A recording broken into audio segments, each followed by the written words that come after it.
네, 윤석열 대통령이 오전 형사재판을 마치고 10차 변론을 위해서 조금 전 헌법재판소에 도착했습니다.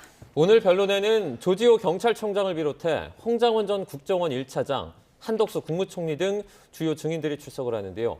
이준우 국민의힘 대변인, 이승훈 변호사와 함께 얘기 나눠보겠습니다. 어서 오세요. 안녕하십니까? 네, 안녕하세요. 네, 자, 오늘 윤 대통령의 첫 형사재판 13분 만에 종료가 됐고요. 이어진 구속 취소 신문도 1시간 정도 만에 끝이 났습니다.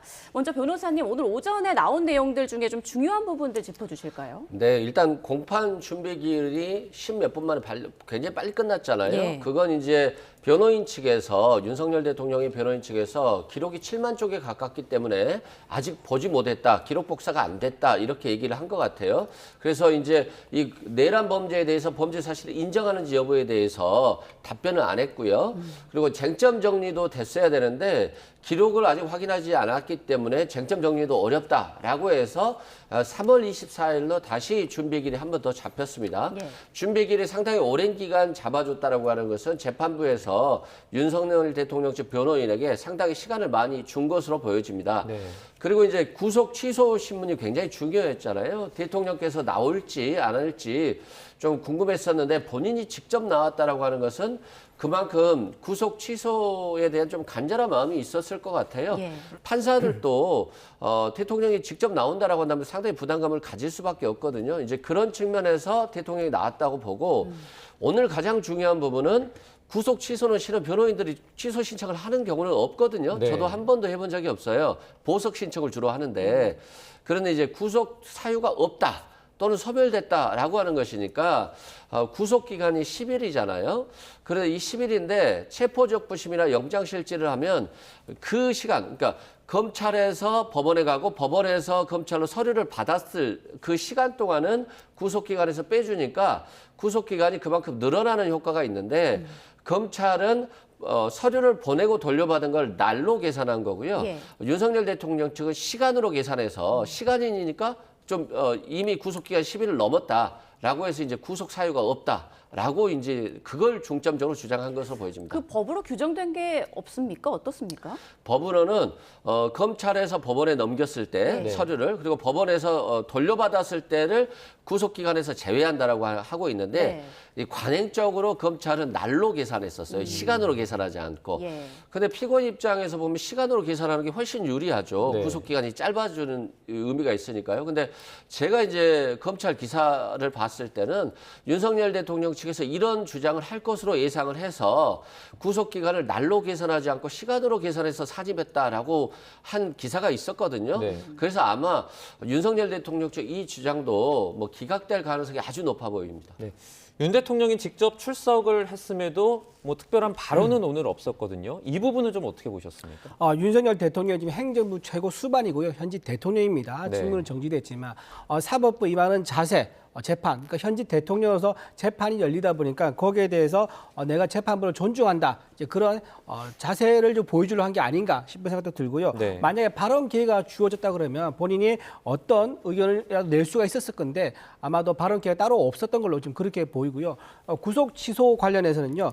지금 증거인멸이라든가 도주 우려 이게 컸던 게 구속영장 발부된 주요 사유였었거든요. 네. 이게 15자 글자로 해가지고 아주 짧게 나왔었습니다. 근데 이 형평성 문제를 아마 집중적으로 제기하지 않았을까 예측이 되는데 지난번에 이재명 대표가 구속영장이 발부됐을 때 그때 재판부가 기각을 하면서 뭐라고 했냐면은 제1야당으로서 증거인멸이나 도주 우려가 없다. 그 사유를 들어서 기각을 한 적이 있습니다. 네. 그렇다고 그러면 대통령이라고 그러면 좀 더 그럴 가능성이 더 높죠. 도주 우려성이 더 없을 거고 증거인멸 가능성이 더 없는 거죠. 이제 그런 부분을 좀 강조해서 소구하지 않았을까 좀 이런 생각을 하고요. 네. 더군다나 이제 대통령과 제1야당 간에 재판부가 공정하지 않고 어느 쪽이 좀 더 유리하고 불리하고 이게 지금 계속 쟁점이 되고 있지 않습니까? 네. 그런 문제를 한 번 더 형사재판 구속 취소 심사 있는 날 한 번 더 강조하지 않았을까 예측이 됩니다. 네. 네, 오늘 윤석열 대통령은 형사재판에 첫 출석하면서 역시 남색 정장 차림을 한 것으로 이제 확인이 됐고요.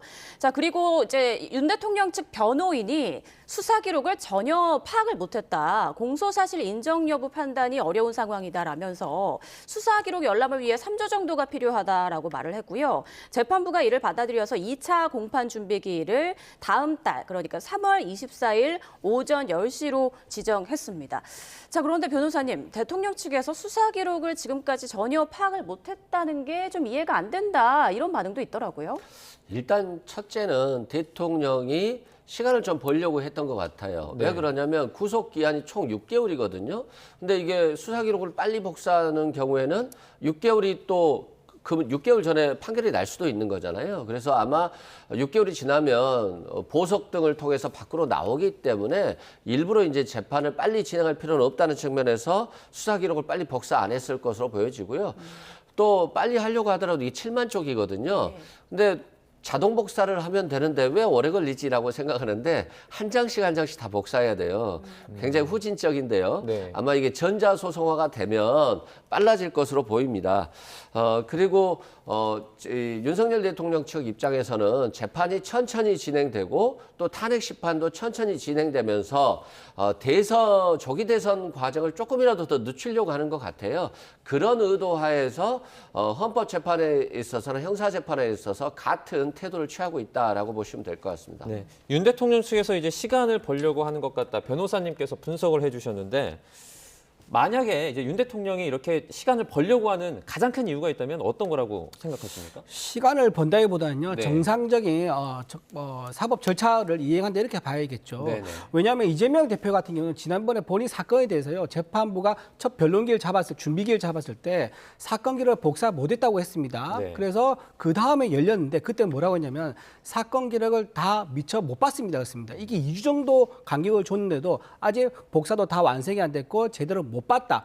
그다음 하니까 반도 못 봤다. 이렇게 해가지고 재판부가 이재명 변호인에 대해서 호통을 친 적이 있습니다. 네. 아주 이런 식으로 재판을 치를 때 피고인 입장에서는요 최대한 성실하게 최대한 이제 꼼꼼하게 준비를 하려고 시간을 확보하는 게 중요한 거죠. 이제 그런 차원에서 이거 무슨 편법이거나 그런 건 아니고요. 네. 재판 변론을 위한 시간 확보 차원에서 하는 거다.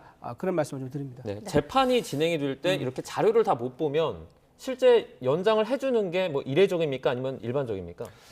재판부도 기록이 굉장히 방대한 경우에는 연장을 해줍니다. 네. 일단 기록 복사에 오래 걸리고 또 변호인들도 기록을 파악해야 되기 때문에 시간이 걸려주는데요. 아마 한 달 이상 재판부가 연기해 준 것들은 재판부가 윤석열 대통령 측을 상당히 배려해 준 것으로 보여지고요. 네. 다만 이제 이게 사안 자체가 증인들은 많겠습니다만 사안 자체는 좀 간단한 측면이 있어요. 그래서 형사재판 같은 경우는 헌법재판과 달리 좀 길긴 하겠습니다만 그렇다 할지라도 한 1년 정도 재판이 진행될 수 있을 것으로 예상이 되고요. 네. 윤석열 대통령 측은 실제 빨리 할 필요는 없을 것 같아요. 그쪽 전략적인 측면에서는. 네, 자 그리고 뭐 김용현 전 장관이나 조지호 경찰청장 등의 그 심리를 맡고 있는 재판부가 같기 때문에 과연 사건이 병합이 될 것인가 이 부분도 하나의 또 관심사였는데 검찰에서는 병합 아닌 병행 심리가 효율적이다라고 얘기를 했습니다. 자 그러면서 윤석열 대통령 측에서는 기록 열람을 위해서 준비기일이 한 번 더 필요하다라고 얘기해서 재판부는 2차 준비기일 전까지 병합 여부를 결정할 것이다 이렇게 밝혔는데요. 이 사건이 병합이 되고 말고에 따라 재판 속도에도 좀 달라지는 거죠? 어떻습니까? 달라질 수 있죠. 병합이라고 하는 것은 예를 들어서 김용현 전 장관도 피고인이고요. 또 예를 들어 다른 피고인들도 있다고 생각했을 때 병합은 4명 정도를 한꺼번에 그냥 재판하는 거예요. 네. 그래서 판결 선고도 같이 해야 되기 때문에 김용현 전 장관 입장에서 보면 빨리 구속이 됐기 때문에 구속 기간이 늘어나는 측면이 있죠. 다만 재판이 안 끝났기 때문에 보석으로 나올 가능성도 높고요. 마찬가지로 병행이라고 하는 것은 재판을 같이 하기는 하되 별도 선고가 가능합니다. 그래서 윤석열 대통령은 늦게 재판을 받았기 때문에 늦게 선고하고 네. 김용현 전 장관 같은 건 빨리 선고할 수가 있거든요. 그런 측면에서는 윤석열 대통령에 대한 재판 선고는 시간이 줄어들 수는 있지만 이게 뭐 증인들이 또 엄청 많을 것이기 때문에 이게 어느 것이 더 빨리 끝날지는 모르겠습니다만 검찰 입장에서 보면 병행해서 윤석열 대통령 사건을 별도로 분리하는 것이 윤석열 대통령에 대한 총 재판 시간이 좀 줄어들 수 있다라고 판단을 한 것 같습니다. 네. 병행하는 것이 총 재판 시간이 줄어든다라는 것은 그러면은 그 실제로 증인 같은 경우에 근데 병합하면 한 번만 이제 수사를 해서 증인을 이제 조사를 해서 같이 쓸 수 있지만 병행하면 근데 따로 불러야 되지 않습니까? 원래 시간이 더 늘어나는 거 아닙니까? 그렇죠. 그러니까 이게 검찰의 어떤 의도인지는 모르겠습니다만 네. 병합의 경우에는 어차피 불을 척인 한 번에 다 끝나는 거죠. 네네. 근데 병행하면 윤석열 대통령 측에서 또 증인 다 부르고 네. 김용현 전 장관 측에서 증인 다 부르기 때문에 총합적인 시간이 또 늘어날 수도 있거든요. 네. 그래서 이게 어떤 게 유리할지는 모르겠습니다만 아마 윤석열 대통령 측은 병합 재판을 통해서 한꺼번에 하려고 하는 가능성이 높고요. 네. 그렇게 증인 신문이 이루어졌을 때는 윤석열 대통령 측 앞에서 증인 신문이 이루어지기 때문에 변호사들이나 윤석열 대통령이 증인들의 증언들을 또 다 확인할 수 있어서 아마 대통령 측은 병합 심리를 원할 것 같고 검찰 측은 윤석열 대통령을 별도로 분리해서 대통령 본인에 대한 재판을 조금 더 신속하게 하려고 하는 의도가 있어 보입니다. 네, 일단 오늘 오전에 형사재판을 끝내고 나온 윤갑근, 그러니까 윤 대통령 측 변호인이 여러 가지 좀 말을 했는데요. 지금의 불법 구금 사태가 충분히 설명된 것 같다라면서 법리적으로 해석한다면 재판부가 현명히 판단할 것이다. 이렇게 어느 정도 좀 자신감을 드러내는 말을 했습니다. 그러니까 지금까지의 상황으로 봤을 때 법리적으로 해석한다면 윤 대통령 측에 유리한 결과가 나올 것이다. 뭐 이렇게 볼 수 있겠죠. 네, 그렇게 봐야 될 것 같습니다. 일단 이제 공수처가요, 내란 혐의에 대한 수사 권한이 없습니다. 네. 수사 권한이 없는 공수처가 수사를 한 것, 그리고 공수처가 서부지법에 체포영장을 발부했는데 서부지법이 그걸 받아줍니다. 받아주면서 발부를 합니다. 근데 발부할 때 또 조건을 달았죠. 형사자법도 적용을 예외한다. 이런 체포영장은 우리나라에서 유례가 없습니다. 다른 어떤 사법부라든가 재판부도 이런 식으로 자기가 체포영장의 어떤 신의 권능에 비유할 수 있는 그런 절대적인 어떤 영장 발부가 없었다는 거, 이것도 문제가 되는 거죠. 그리고 헌재에서 와가서도 문제가 되는 건 뭐냐면 우리 법 연구회가 너무 과대표돼 가지고 헌재가 특정 정향, 특정 방향으로 유도되고 있다. 특히 지금 문영배 헌법소장 대행이 재판부를 지금 이끌고 있지 않습니까? 그러다 보니까 재판관들 사이에서 만약에 4대 4로 의견이 팽팽하게 맞설 경우에 헌재 소장 대행이 문영배 재판관 이거를 결정을 할 수 있거든요. 이제 이런 문제들을 종합적으로 보면은 처음에 수사권이 없던 공수처, 그다음에 불법으로 체포영장 발부한 서부지법, 이런 문제들, 첫 번째 단추가 잘못 끼워지면서 후행 행위들이 전부 다 잘못됐다. 그런 근거를 법리적으로 본다 그러면 당연히 윤석열 대통령한테 유리한 결과가 나올 수밖에 없다 말씀드립니다. 네. 구속 취소가 되면 그럼 절차가 어떻게 됩니까? 그 형사 재판과 남아있는 탄핵 심판에 영향을 좀 줄 수밖에 없을 것 같은데요. 뭐 전혀 그렇지는 않을 것 같고요. 네. 구속 취소에서 윤석열 대통령 측에서 가장 중요하게 주장했던 게 체포적부심 시간, 네. 또 영장실질심 시간을 날이 아닌 시간으로 계산해야 되기 때문에 그렇게 보면 구속기한 10일을 지났다. 그러니까 이 체포가 불법이고 나와야 된다. 이게 가장 중점인데 네. 만약에 검찰이 날짜가 아닌 시간으로 계산했다라고 한다면 윤석열 대통령이 나올 가능성은 뭐 거의 없어져 보여요. 네. 이제까지 공수처 수사에 대해서 서부지법이나 또는 중앙지방법원에서 영장을 다 발부했었고요. 또 본인이 서부지방법원에 관할권이 없었다라고 했습니다만 중앙지방법원에서 또 영장 발부를 하면서 합법적이다라고 이미 판단이 내려졌기 때문에 네. 구속기간 이외에는 윤석열 대통령 측에서 다툴 여지는 전혀 없어 보인다. 그래서 만약 구속기간과 관련된 문제가 아니라면 뭐 체포에 관련된 구속 사유가 소멸되거나 없다라고 볼 수는 없어서 오늘 뭐 나온다는 건 불가능할 것으로 보여집니다. 저는 그 국가인권위원회가 이미 불구속 수사를 권고를 의결했지 않습니까? 네. 여기에 좀 관심 가져야 된다 생각을 합니다. 왜냐하면은 대통령의 방어권이라는 게 있는데 이거는 일반 국민의 방어권과 대통령의 방어권 크기가 다를 수가 없습니다. 이재명 대표의 방어권은 크고 윤석열 대통령의 방어권은 작고 이렇게 말이 안 되지 않습니까? 똑같은 크기의 방어권 보장을 위해서는 국가인권위원회에서 결의한 불구속 수사 원칙, 이거를 아마 형사재판부에서 좀 참고하지 않을까 그런 생각됩니다. 네. 일단 구속의 요건으로 이제 흔히 알고 있는 게 증거인멸, 도주 우려가 있을 때 구속에 이제 필요성이 있다 이렇게 판단을 하지 않습니까? 오늘 윤석열 대통령 측 변호인은 대통령이 지금 증거인멸할 우려가 없다. 증거 수집이 이미 종료됐다라고 말을 했고요. 검찰 측에서는 직무가 정지됐지만 여전히 대통령직을 유지하고 있기 때문에 공범이나 관련자에 대한 회유 회유가 시도될 가능성이 있다 이렇게 주장을 했단 말이죠. 이 부분은 좀 어떻게 생각하세요? 일단 뭐 변호인들은 다 증거 인멸 우려가 없다라고 주장을 하고 검찰은 또 있다라고 주장하는 것이 일반적인데 예. 지금 보면 김성훈 경호차장 있잖아요. 지금 경찰이 제청한 구속영장에 대해서 다 기각시켰거든요. 네. 그런데 검찰 수뇌부하고 뭐 누구 간의 비아폰 통화 내역이라든가 이런 것들 실은 압수수색이 안 되고 있어요. 그런 측면에서는 아직 증거인멸 우려가 있다라고 볼 수 있고 또 김영현 전 장관이 헌법재판소 나와서 증인신문을 할 때 대통령이 내 기억으로 이러이러한 것 같은데 이게 맞죠? 그러니까 대통령 말씀 들어보니까 그런 것 같습니다. 라고 하면서 대통령 말에 그냥 다 따라가 주고 있었거든요. 이것도 이제 증거인멸 우려라고 보면 될 것 같고 뭐 이진우 수방사령관도 마찬가지로 대통령이 끌어내라고 지시를 했다라고 검찰에서 다 진술했습니다만 헌법재판소에 나와서는 뭐 진술을 거부한다거나 회피하면서 마치 대통령이 그런 지시를 내리지 않은 것처럼 진술을 변경하고 있었거든요. 네. 이런 것들이 이제 증거인멸 우려가 있는 거죠. 대통령은 최고 권력자고 인사권자였기 때문에 이제까지 본인이 다 임명한 사람들이에요. 그래서 이분들이 대통령의 눈치를 보면서 진술을 불리하게 진술을 또 대통령이 유리하게 변경할 수 있기 때문에 증거인멸 우려는 아직도 충분히 있다.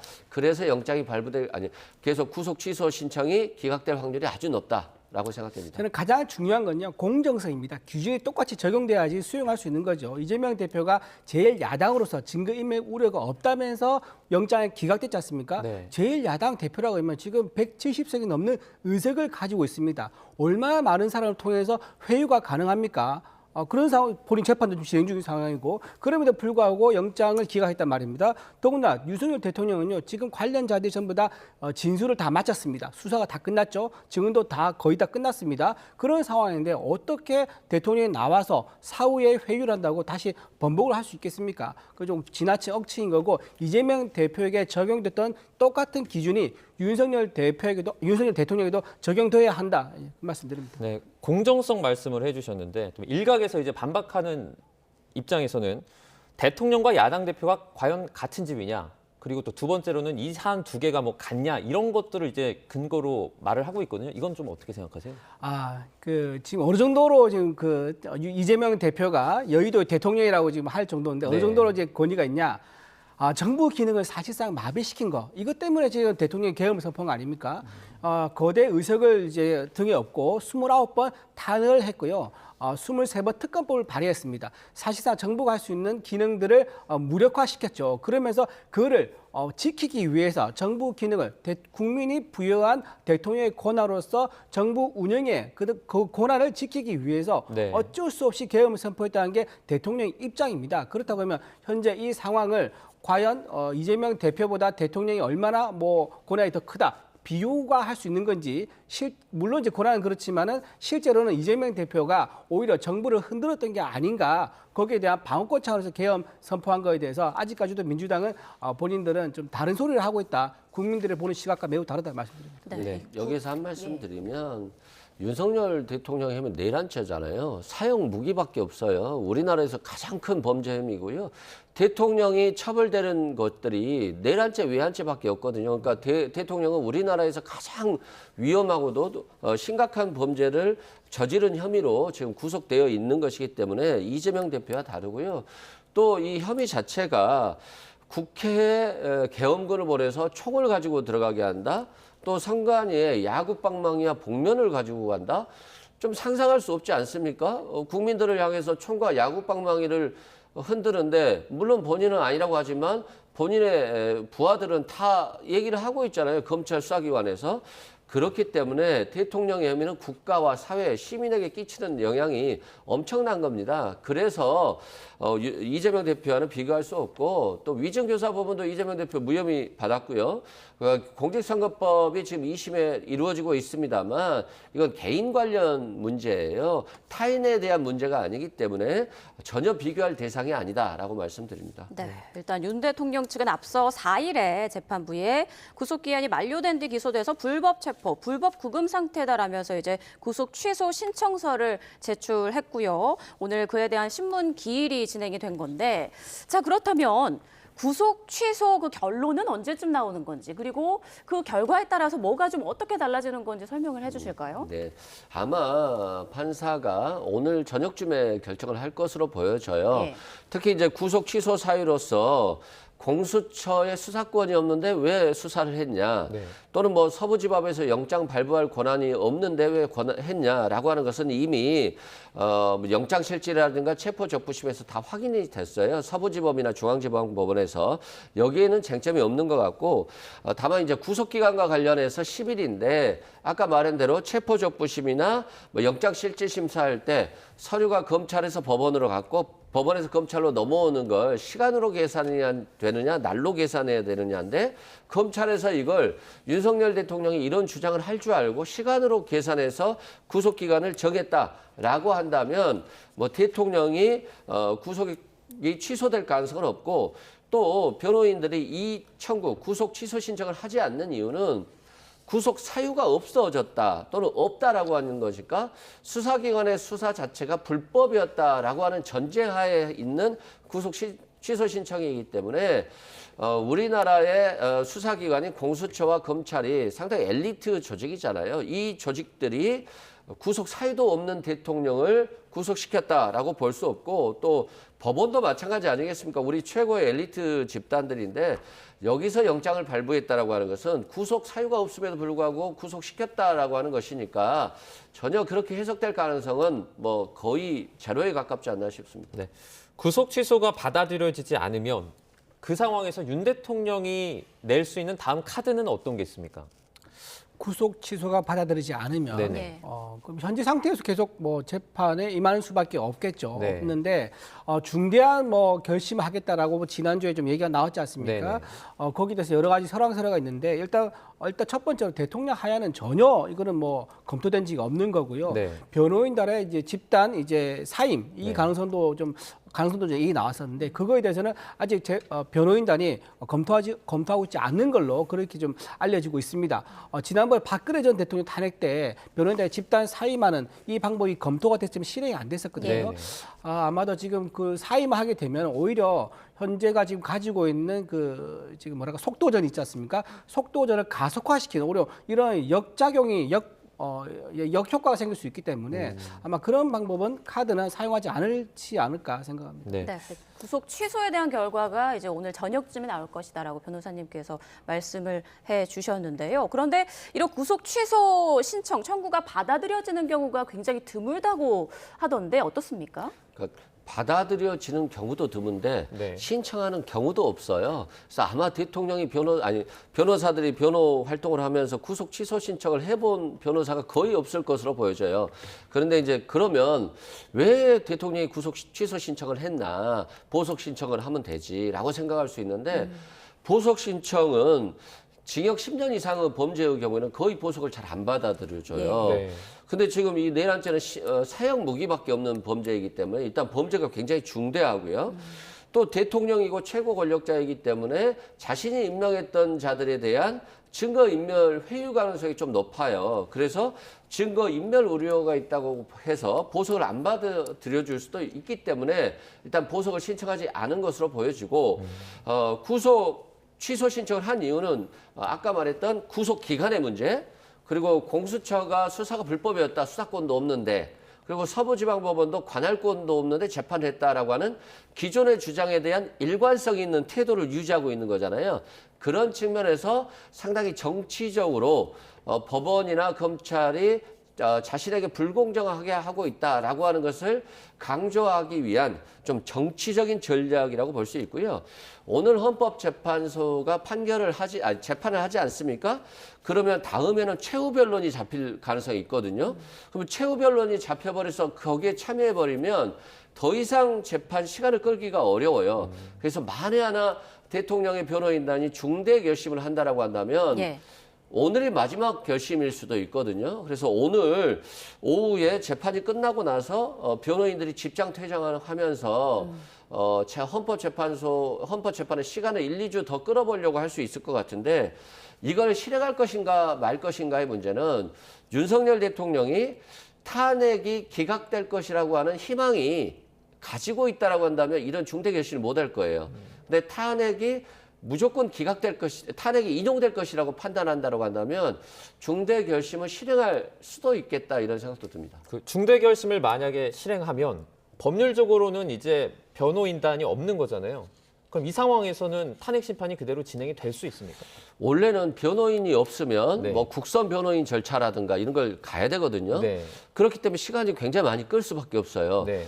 근데 문제는 대통령이 변호사예요. 변호사 자격증이 있기 때문에 네. 당사자가 변호사인 경우는 예외로 한다라고 돼 있어서 대통령이 있으면 변호인 없이 헌법재판을 진행할 수 있기 때문에 이때는 대통령마저도 퇴장할 가능성이 높아요. 그래서 아예 대통령과 변호인 자체가 업계에서 재판을 좀 끌어주는 경우가 있을 수 있고 네. 헌법재판소 입장에서도 참 피청구인과 변호인 다 퇴장했는데 재판을 진행하는 게 좀 정치적으로 오해의 소지가 있어서 한 기일 정도 끌 수는 있겠습니다만 그렇다 할지라도 많은 시간을 끌기는 어려울 것이다라고 생각됩니다. 아니 변호사님 그 대통령이 퇴장할 수도 있다 이 말씀해 주셨는데 탄핵 심판에서 어떻게 보면 가장 그 가운데 있는 인물인데 퇴장이 가능합니까?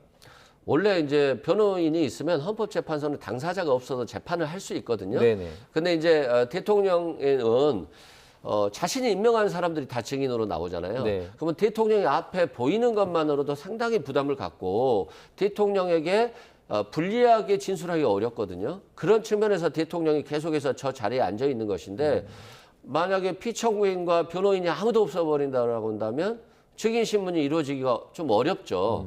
그런 측면에서 뭐 끌 수는 있겠습니다만 제가 봤을 때는 대통령이 헌법재판에 계속 참여한다는 건 아직도 탄핵이 기각될 수 있다라고 하는 희망을 가질 수 있기 때문에 중대 결심을 할지 안 할지는 그 탄핵 기간에 대한 어떤 본인의 생각이 가장 중요하게 영향을 미칠 것으로 보여집니다. 네. 그 잠깐 말씀 좀 보태서 말씀드리면 이제 대통령 직접 참여를 해가지고 증인들 앞에서 얘기하는 게 상당히 증인들한테 부담을 주지 않겠냐 이 말씀하는데요.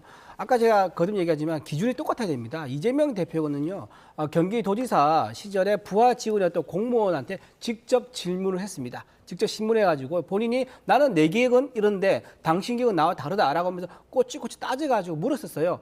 이재명 대표한테 그런 기회를 주고 윤석열 대표한테는 지금 어떻습니까? 아예 그런 기회를 처음에 주다가 5차 변론 때부터 차단했습니다. 5차 전에는 대통령이 직접 질문했었거든요. 신문권을 보장했었는데 5차 이후부터는 대통령 직접 질문 못하게 합니다. 그러면서 거기 앉아 있는 것만으로도 증인들이 심지어 부담을 느낀다. 대통령이 안 나와야 된다라고 이런 민주당의 주장은 굉장히 내로남불이고 이재명 대표한테만 적용되는 그런 유리한 사법 절차는 안 된다라고 말씀을 좀 드립니다. 네, 지금 여러모로 윤 대통령 측에서는 방어권 보장이 제대로 이루어지지 않고 있다. 다른 부분에서는 또 어떤 걸 얘기해 볼 수 있을까요? 방어권 보장이 가장 핵심이죠.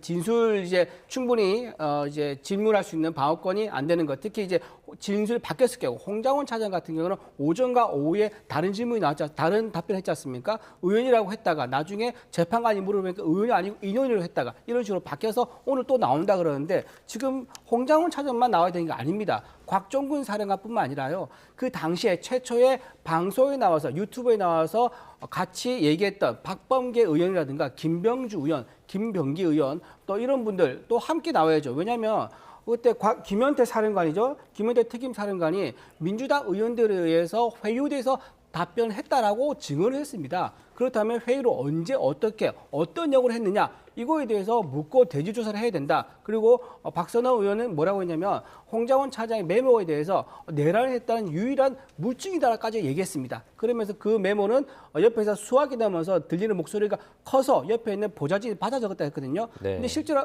가보니까 어떻습니까? 그 보좌진 옆에 없었습니다.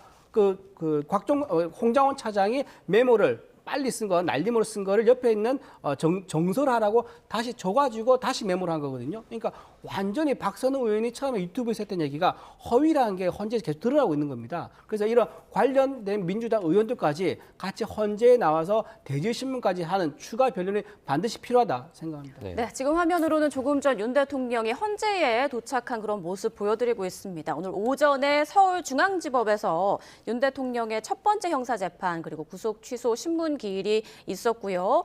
지금 헌재에서 대통령은 점심 식사를 한 뒤에 대기할 것으로 보입니다. 오후 3시부터 헌재에서 10차 변론이 시작될 예정입니다. 네. 이제 뭐 사실관계가 조금 더 명확하게 규명이 돼야 된다 이런 말씀을 해주셨는데 그러면 지금 상황에서 추가 변론 기일이 그러니까 추가 증인이 더 나올 수도 있는 가능성이 있습니까?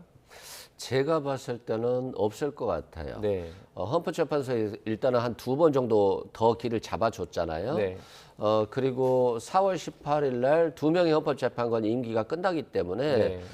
지금 빨리 마무리를 짓지 않으면 헌법재판이 무한정 늘어져 버릴 수가 있고 또 검찰에서의 모든 관련자들의 어떤 진술 같은 것들이 헌재로 넘어왔고 그 중에서도 중요한 증인들에 대한 증인 신문은 이루어졌거든요. 네. 그런 측면에서는 더 이상 뭐 또 다른 증인을 받아줄 것 같아 보이지는 않고요. 또 뭐 대통령에 대한 방어권이 잘 보장되지 않는다라고 하는데 대통령께서 형사 재판을 하시면요. 증거에 대해서 부동의하면 모든 걸 증인으로서 소환하고 증거 조사를 별도로 다 합니다. 그래서 형사 재판은 한 1년 이상이 걸릴 것으로 예상이 돼요. 그래서 이 형사 재판은 이런 방어권 보장이 굉장히 철저한데 헌법 재판이라고 하는 것은 징계 절차거든요. 대통령을 징계해서 직무를 수행하는 것이 부당하다라고 해서 탄핵하는 것이기 때문에 헌법재판과 형사재판은 다른 것이고요. 헌법재판에서 마치 공정성을 요구하면서 형사재판과 똑같은 걸 요구해버리면 헌법재판이 형사재판을 대체해버리게 돼요. 그래서 그건 굉장히 위헌적 상황이고요.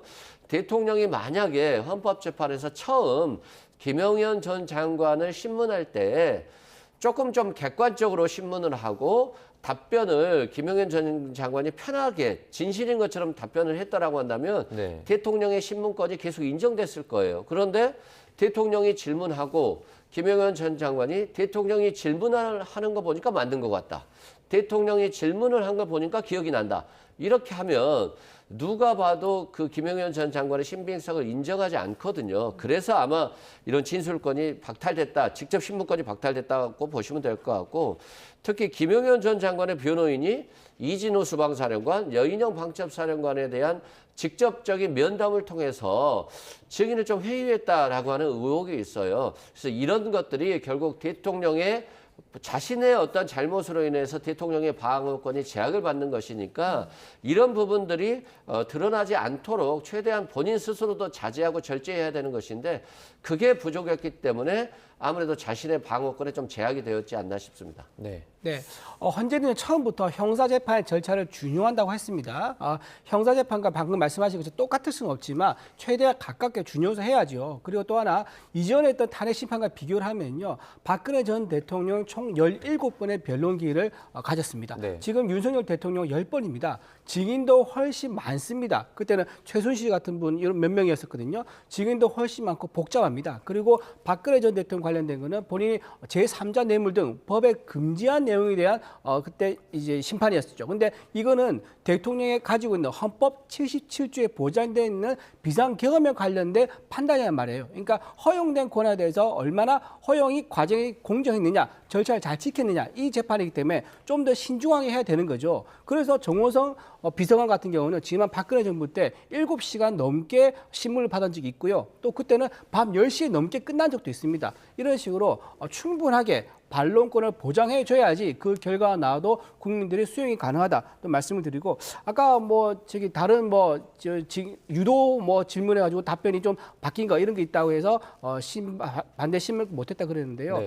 곽종근 사령관 같은 경우 이렇습니다. 여인의 방첩 사령관한테 말을 맞추자라는 제안을 받았고 나는 거기에 따라서 처음에 거짓말한 게 굉장히 괴롭다라고 하면서 주변에 토로했다는 게 언론 보도 나왔습니다. 네. 곽종근 사령관이 이렇게 처음부터 어떤 정치적 목적 또 민주당에 있는 김병주 의원과 또 접촉했지 않습니까? 네. 과거에 상사였던 분이죠. 그런 식으로 하고 나서 본인이 어떤 주장을 하거나 말이 나왔기 때문에 그 증언들의 신뢰성이 있느냐 이 부분은 따지는 것은 대단히 중요한 거죠. 근데 이렇게 신빙성 따지는 거 이 문제를 대통령이기 때문에 그 어떤 권한에 눌려서 허위 진술할 수 있다라고 하는 것은 그 결과에 대해서 나중에 수용이 불가능한 그런 문제까지 나올 수 있다고 봅니다. 네, 지금 자연스럽게 탄핵 심판 10차 변론기일 얘기로 좀 넘어갔는데요. 오전 내용 간단히 좀 정리를 해드리면 윤석열 대통령의 첫 형사 재판은 13분 만에 종료가 됐습니다. 재판 시작 후에 이제 윤 대통령 측이 검찰의 수사 기록 등 재판 관련 기록을 아직 파악하지 못했다라면서 이제 말을 하자 재판부가 이를 받아들여서 2차 공판 준비기일을 다음 달 24일, 3월 24일 오전 10시로 지적을 했고요. 이어서 이어진 이제 구속 취소 신문이 1시간 정도 이어졌는데 이에 대한 결과는 앞서 변호사님께서는 오늘 저녁쯤에 나올 것으로 예상된다라고 말씀을 해주신 상황입니다. 자, 그래서 이제 중앙지법에서 대통령은 헌재로 이동을 했습니다. 잠시 뒤 오후 3시부터 10차 변론이 시작될 예정인데요. 오늘 굉장히 중요한 증인들이 나옵니다. 오후 3시에 한덕수 총리, 오후 5시에는 홍장원 전 국정원 1차장, 오후 7시에는 조지호 경찰청장의 증인 신문이 예정돼 있습니다. 이 세 사람의 한마디 한마디가 굉장히 중요할 것으로 예상되고 있는데 자, 그 전에 대통령 측에서 오늘 형사재판 전에 그 변호인이 말했거든요. 오후 헌재 탄핵 심판에 출석할지 아직 정해지지 않았다. 그런데 형사재판이 끝난 뒤에 변호인이 오후 헌재 탄핵 심판에 출석할 것이다. 자, 어떤 점을 윤 대통령이 고민했을까요? 오늘 헌재에 출석할지 말지 이 부분에 대해서. 글쎄 이게 대통령의 고민인지 윤곽근 변호인의 어떤 개인적인 고민인지는 알 수는 없으나 아마 대통령께서 지금까지 한 번도 빠지지 않고 계속 헌재에 참석했지 않습니까? 네. 참석하는 모습을 통해서 국민들한테 본인이 가지고 있는 어떤 부당한 혐의에 대해서 강한 이제 메시지 줬다고 생각합니다. 그렇기 때문에 제가 보기에 오늘 불참은 없을 거고 참석을 해서 또 심지어는 홍장원 차장이 두 번째 나오지 않습니까?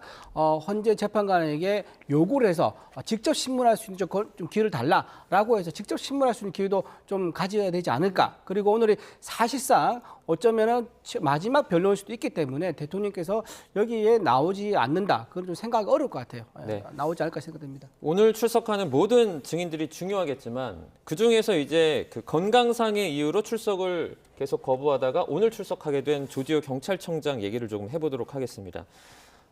조지호 경찰청장이 실제로 이제 이틀 전에 저희가 9차 변론기일에서 국회 측이 검찰 조서 내용을 공개하지 않았습니까? 이 내용을 가지고 이제 윤 대통령 측에서 크게 반발하면서 당시에 그 대리인, 그 변호사가 나가기도 하고 이런 상황이 빚어지기도 했는데 오늘 조지호 경찰청장 관련해서는 어떤 질문들이 좀 나올까요? 네, 가장 중요한 건 조지호 청장이 대통령의 전화를 6번이나 받았다. 네. 그리고 국회의원들 체포해라. 국회 안으로 들어가는 국회의원들 잡아들여라. 라고 이런 전화를 받았고 그러고 나서 계엄이 실패한 이후에 대통령이 전화를 해서 자네 덕분에 빨리 끝났네. 라고 말을 했다라고 하거든요.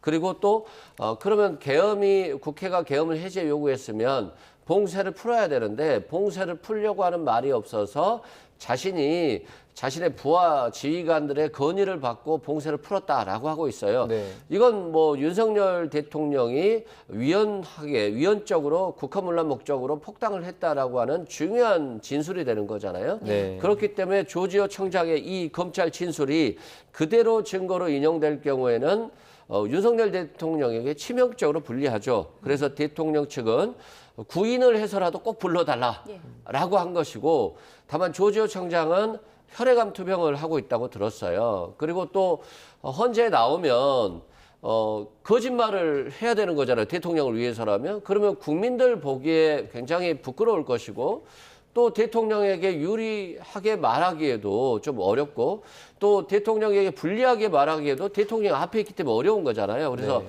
이런저런 이유로 차라리 안 나가는 게 좋겠다 이런 판단을 했을 것 같은데 대통령 측에서는 본인들에게 치명적으로 불리한 진술이기 때문에 구인을 해서라도 증인으로 불러달라고 했고 헌법재판소에서 구인영장을 발부했잖아요.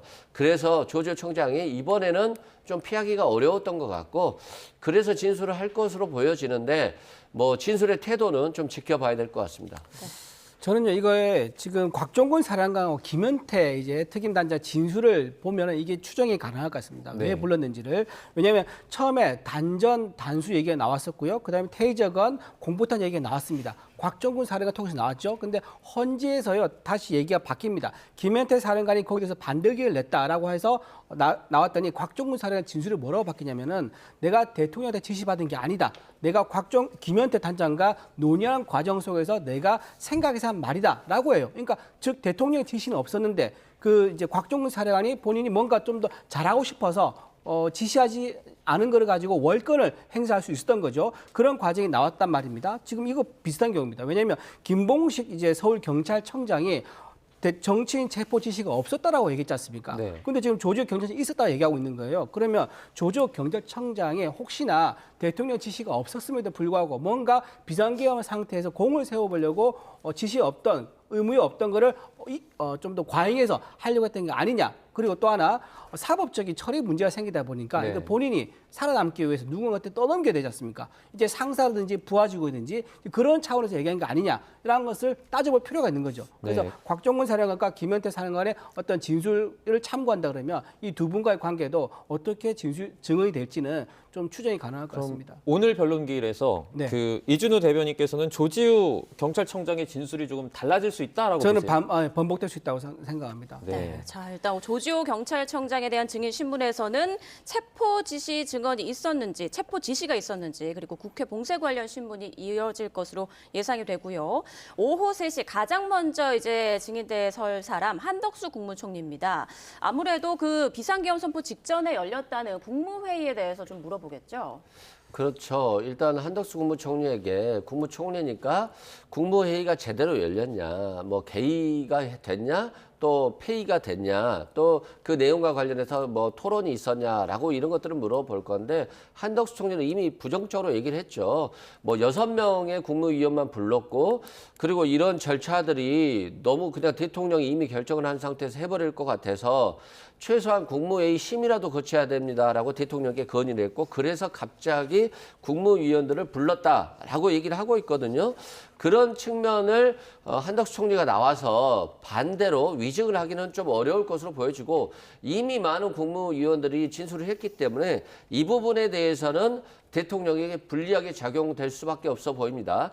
다만 이제 대통령이 뭐 야당 탓을 하는 거 있잖아요. 뭐 예산 폭거했다, 뭐 특검을 했다, 탄핵했다, 그래서 뭐 행정이 마비됐다. 이런 부분에 대해서는 한덕수 총리가 야당으로 인해서 대통령이 조금 권한 행사에 지장이 있었다, 이렇게 얘기를 할 것으로 보여지는데 뭐 이건 비상계엄 요건이 아니거든요. 그러니까 예를 들어서 전시사변 이에 준하는 비상사태여야 되는데 야당 측의 이러한 자신들의 주장과 관련해서 행정이 마비됐으니까 계엄하겠다. 이것들은 받아들여질 수 없는 논리이기 때문에 결국에는 한덕수 총리가 대통령 측에는 큰 도움은 안 될 것 같고요. 그리고 헌법재판 과정에서 자꾸 부하 탓을 하는 건 아닌 것 같아요. 부하들도 대통령이 저런 황당무계한 계엄 지시를 안 했다라고 한다면 경찰청장이 혈액암 투병하면서 구속되어 있었을 이유가 있겠어요? 서울청장이 잘 엘리트 코스 밟아서 잘 살다가 대통령이 황당하게 계엄해, 나와, 국회의원들 체포해, 이런 지시를 했기 때문에 지금 감옥 가 있는 거 아닙니까? 이분들한테 죄송한 마음을 가져야 되고요. 야당 탓, 뭐 부하 탓 하지 말고 자신의 잘못된 결정으로 부하들이 구속된 부분에 대해서는 대통령이 깊이 사죄해야 할 것으로 보여집니다. 네, 한덕수 총리 어제 이제 진행이 됐죠. 이제 본인의 탄핵 심판에서는 사전에 비상계엄 선포 계획을 알고 있지 않았다라고 강조를 했는데 제가 발언을 조금 구체적으로 말씀드리자면 대통령이 어떤 계획을 하고 있는지 사전에 알지 못했다. 그리고 대통령이 다시 생각하도록 최선을 다해서 설득을 했고 군 동원에도 일체 관여한 사실이 없다라고 말을 했습니다. 오늘 윤 대통령 탄핵 심판에서도 앞선 본인의 탄핵 심판 증인과 좀 비슷한 입장을 밝힐지 아니면 조금 다른 입장을 밝힐지 어떻게 생각하세요? 일단 그 계엄 선포라는 국무회의지 않습니까? 네네. 그 국무회의가 의결하는 자리는 아닙니다. 네. 의결하는 자리가 아니고 논의하는 자리입니다. 예. 그러니까 대통령의 결단을 내려서 그 결단에 대해서 국무위원들과 함께 논의를 해서 좀 더 한 번 더 생각할 수 있는 기회를 가져라는 그런 절차인데 네. 이거를 가지고 국무회의에서 전원 정족수가 참여를 하고 의결을 거치고 하는 이런 과정까지는 아니다. 왜냐하면 이런 과정을 만약 의결까지 거치게 되지 않습니까? 그러면 진짜 비상 상황이 생겼을 때 대통령이 이거를 결정을 못 내려요. 결정 못 내리고 망설이게 되고 국무위원들 다양한 의견이 있지 않습니까? 거기에 대해서 실기할 수가 있는 거예요. 그래서 일부러 국무회의에서 의결이 아닌 논의만 하도록 그렇게 만들어 놓은 이유가 있는 겁니다. 그 뜻에 따라 한 거기 때문에 아마 한덕수 총리 입장에서는 그날 국무회의 본인이 참석했다. 그리고 개회해갖고 폐회됐다. 그러니까 비상계엄이 선포될 때와 그다음에 해제될 때 공포하는 그 자리에 있었다 그러거든요. 그러면 국무회의가 정상적으로 열렸다 이렇게 봐야 되지 않을까 싶습니다. 네, 자 그리고 한덕수 국무총리 다음으로는 홍장원 전 국정원 1차장이 신문대 증인대에 설 예정인데, 자 홍 전 차장이 그 계엄 당시 윤 대통령에게 싹 다 잡아들여라라는 말을 들었고 여인영 정 방첩사령관으로부터 이제 체포 명단을 들었다라고 증언하지 않았습니까? 그런데 앞서 그 조태용 국정원장이 이 메모가 4가지 버전이 있다라면서 신빙성에 좀 의문을 제기했는데 오늘 이 메모에 대해서 또 집중 질의가 예상되죠. 아마 윤석열 대통령 측이 굉장히 불리한 시간이 될 것 같아요. 네. 왜 그러냐면 헌법재판소에서 홍장원을 증인으로 신청하라고 했을 때 안 받아줄 것으로 생각했을 거예요. 근데 받아줬거든요. 이건 그러면 그래 너희들이 주장하고 있기 때문에 한번 해봐라고 하는 시간을 준 것이고, 그런데 4가지 버전이라고 하는데요. 이 버전이라고 하는 것이 달라야 되잖아요. 내용이. 그래야지 4가지 버전인데 4가지 버전의 내용이 똑같다. 이건 한 가지 버전이에요. 그러면 이게 4가지 버전이냐 한 가지 버전이냐는 거기에 있는 체포 명단 15명의 명단이 각각 달라야 되는데 4개의 메모에 똑같아요. 체포 명단 15명이.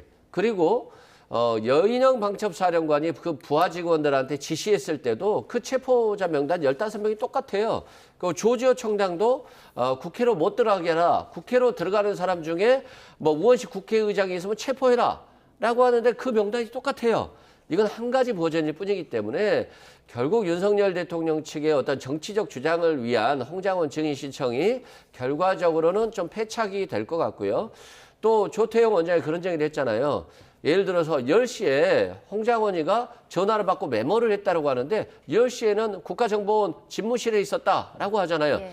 그러면 CCTV를 다 봤다는 거잖아요. 그러면 집무실에 가기 전에 예를 들어서 9시 55분에 어디 있었는지를 봐야 되는데 10시에 집무실에 있었기 때문에 홍장원은 거짓말이다. 라고 하는 것 자체가 성립이 안 되는 거거든요. 사람의 기억은 한계가 있어서 뭐 몇 분 정도의 차이는 있을 수 있어요. 그러면 9시 50분에 전화 통화를 하면서 메모를 하고 10시에 집무실로 갈 수 있기 때문에 CCTV를 가지고 홍장원이 거짓말이다라고 하려면 그 CCTV 전체를 파악해서 홍장원 국정원 차장의 말이 거짓말인지를 파악해야 되는데 10시에 없었기 때문에 거짓말이다. 이거 자체는 성립할 수 없는 논리고, 따라서 오늘 증인신문 과정에서 윤석열 대통령이 상당히 불리한 위치에 있을 것으로 보여집니다. 네. 저 좀 잠깐 좀 말씀드리면 예. 홍장원 차장이 이제 증언할 때 가장 증언이 신빙성을 가지려면요 시간과 장소가 특정이 돼야 되고 그게 변하지 않아야 됩니다. 하지만 지금 홍장원 차장은 CCTV 얘기 나오니까 진술을 바꿨습니다. 얼마 전 방송에 나가서 본인이 뭐라고 했냐면 그 국정원장 공간 앞에 있는 공터에서 썼다고 했었던 거를 다시 생각해 보니까는 집무실에서 쓴 것 같다라고 또 말을 바꿔요. 시간과 장소, 시간대도 다르고 장소도 다릅니다. 그리고 또 이분이 윤석열 대통령한테 전화를 직접 받았다 얘기하는데 사실 상식적으로 생각하면요. 국정원 원장, 기관장은 조태용 원장입니다. 근데 홍장원 차장은 해외 파트예요. 해외와 북한 파트인데 왜 비상계엄 관련돼 가지고 해외 파트에 연락을 했겠습니까? 네. 당연히 기관장이 조태용 원장한테 하는 게 맞겠죠. 과연 이 진술이 신빙성이 있느냐. 왜냐하면 박선원 국정원 선배를 만나서 첫 진술한 거거든요. 그러니까 예. 박선원 의원과 만나가지고 어떤 얘기가 있었는지 그래서 밝혀야 되기 때문에 박선원이 헌재에 나와야 된다는 얘기를 하는 거고요. 또 하나 더 말씀드리면 이 홍장원 차장이 굉장히 정치에 관여를 많이 해서 국정원 내에서 평가가 좀 좋지가 않았다 그러더라고요. 그 일적인 단적인 예로 박선원 이제 의원하고 박지원 이제 의원한테 본인 인사 관련된 청탁 7번이나 했다는 거 아니겠습니까? 이렇게 민주당 의원들과 한 번도 아니고 7번이나 인사청탁을 할 정도면 네. 상당히 깊은 교류와 신뢰관계가 있었다. 그렇다면 초기 진술을 할 때 먼저 만났다는 의미는 진술로 오염됐을 가능성이 많다. 그래 봐야 됩니다. 네. 네, 잠시 뒤 오후 3시부터 시작될 10차 변론에서 또 어떤 증언들, 어떤 공방이 이어질지 지켜봐야겠습니다. 지금까지 이준우 국민의힘 대변인 이승훈 변호사와 함께했습니다. 고맙습니다. 고맙습니다.